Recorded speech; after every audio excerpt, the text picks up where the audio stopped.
यस भिडियोमा चाहिँ कोरियन भाषा एपीएस टपिकको ग्रामर अन्तर्गत ए र एसको प्रयोग चाहिँ कस्तो अवस्थामा गरिन्छ, ए र एस प्रयोग गर्ने तरिका, विधि तथा टिप्सहरूको बारेमा चाहिँ रहेको छ। कृपया भिडियोलाई पुरा हेरी च्यानललाई सब्स्क्राइब गर्न नबिर्सनुहोला। सुरुमा चाहिँ ए को बारेमा जानौँ। ए भनेको चाहिँ मा हो, यसको अर्थ चाहिँ मा हो। यसको प्रयोग चाहिँ ठाउँ, दिशा र समयको जानकारी दिन प्रयोग गरिन्छ। यो चाहिँ कुनै ठाउँ विशेषको अनि कुनै दिशा विशेष र समयको बारेमा चाहिँ जानकारी दिन चाहिँ प्रयोग गरिन्छ। इङ्ग्लिसमा एट, इन, अन, इन्टु र टुको प्रयोग गर्ने ठाउँमा चाहिँ यसको प्रयोग गरिन्छ। जस्तै इङ्ग्लिसमा हामी in, on, into to, at प्रयोग गर्छौँ, त्यस्तै अवस्थामा चाहिँ यसको प्रयोग गरिन्छ। तर यसको प्रयोग चाहिँ समयसित जोडेर गरे पनि हिजो, आज र भोलिमा चाहिँ गरिँदैन। यो चाहिँ अब अजे भयो, अनुर भयो, नेल, यस्तो अवस्थामा चाहिँ यसमा ए भनेर पछाडि चाहिँ जोडिँदैन। यो कुराहरूलाई पनि ध्यान राख्नु होला। र यो चाहिँ अब छाङसो प्लस ए, सिगान प्लस ए यसरी जोडिन्छ। अनि स्याङ्गिरे अब जन्मदिन भन्दाखेरि चाहिँ एमा पनि ए भनेर चाहिँ जोडिन्छ। उदाहरणहरू हेरौँ। उदाहरणमा चाहिँ यहाँ चाहिँ ओसुल ओचाङे इस्मिदा, कपडा दराजमा छ। यहाँनिर चाहिँ यो ओचाङ भनेको चाहिँ यो ठाउँ भयो, एक ठाउँमा चाहिँ छ भनेर चाहिँ भयो। त्यस्तै अर्को रहेको छ छिगुम सिजाङे खामिदा, अहिले बजार जान्छु। यहाँ सिजाङ बजार भनेको एक्ज्याक्ट लोकेसन भयो, सो यहाँनिर ए को प्रयोग भयो। त्यस्तै फामे नोरेबाङे खाम्निदा, रातमा नोरेबाङ जान्छौँ। यहाँ यो भनेको सिगानमा लाग्यो, यहाँ चाहिँ समयमा चाहिँ रातिको समयमा चाहिँ म नोरेबाङ जान्छु भन्दाखेरि चाहिँ ए को प्रयोग भयो। त्यस्तै छुमारे थुङसानुल खामिदा, यहाँनिर चाहिँ हप्तान्तमा अथवा बिदामा चाहिँ पहाड चढ्न जान्छु। यहाँनिर समयको पछाडि ए लाग्यो। त्यस्तै खुनेनुन इल्खु फाल ओ न्यान ए थियनाता, उनी 1985मा जन्मिन् भन्दाखेरि चाहिँ यहाँ चाहिँ मितिको पछाडि पनि ए लाग्यो। त्यस्तै अरू उदाहरणहरू हेरौँ। नानुन ओजन ने ने छिबे इसक्ता, म बिहानभरि घरमा छु। यहाँनिर चाहिँ छिब एमा चाहिँ ए प्रयोग भयो। त्यस्तै हारुए थुबन फाबुल मगयो, दिनमा 2 पटक भात खान्छु। यो चाहिँ समयमा चाहिँ 2 पटक भात खान्छु भन्दाखेरि चाहिँ समयमा पनि ए प्रयोग भयो।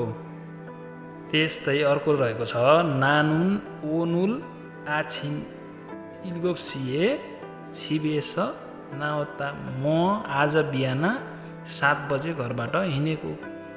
अब यहाँनिर पनि इल्गोप्सिएमा चाहिँ ए भनेर लागेको छ। त्यस्तै अब अर्को रहेको छ। अब यो चाहिँ हामीले ए को बारेमा जान्यौँ। अब एसको बारेमा चाहिँ एस भनेको पनि मा हो। यसको अर्थ चाहिँ यो चाहिँ कस्तो अवस्थामा लाग्छ भने यो कुनै पनि ठाउँमा भएको गतिविधि, एक्सन वर्ब जनाउँदाखेरि चाहिँ एसको प्रयोग गरिन्छ। यहाँ चाहिँ कुनै काम गरिरहेको अवस्था जनाउँदाखेरि चाहिँ एसको प्रयोग गरिन्छ। इङ्ग्लिसमा चाहिँ इन र एट प्रयोग गर्ने ठाउँमा चाहिँ यसको प्रयोग गरिन्छ। जस्तै उदाहरणहरू हेरौँ। उदाहरणमा रहेको छ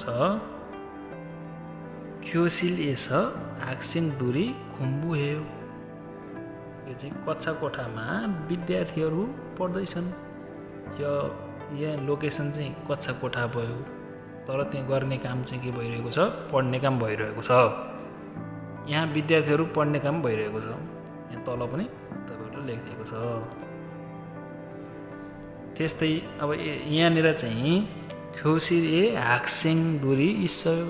अब यो नर्मल भएको भए चाहिँ यहाँनिर ए को प्रयोग हुन्थ्यो।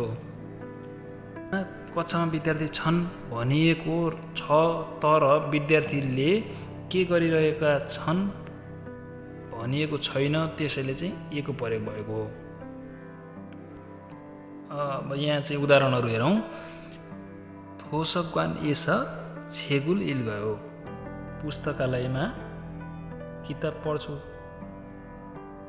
यो चाहिँ अब पुस्तकालयमा चाहिँ गर्ने काम के भयो, एक्सन भर्बमा चाहिँ किताब पढ्ने काम भयो।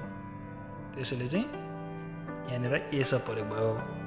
त्यस्तै खुनुन हाक्यो एस फाबुल म गयो।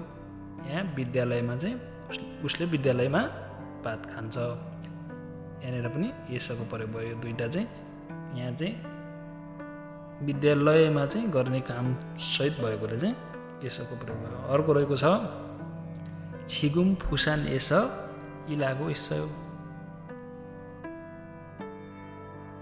अहिले फुसानमा काम गर्दैछु। यहाँनिर पनि डबल भयो, त्यसैले चाहिँ एसको प्रयोग भयो। त्यस्तै 2 नम्बरमा छ यो चाहिँ कुनै पनि काम, वस्तु वा समयको सुरुवात जनाउँदाखेरि पनि एसको प्रयोग गरिन्छ। कुनै काम, वस्तु र समयको सुरुवात गर्दाखेरि जनाउँदाखेरि पनि एसको प्रयोग गरिन्छ। जस्तै उदाहरणहरू यस्तो रहेको छ छनन नेपाल एस वस्सयो।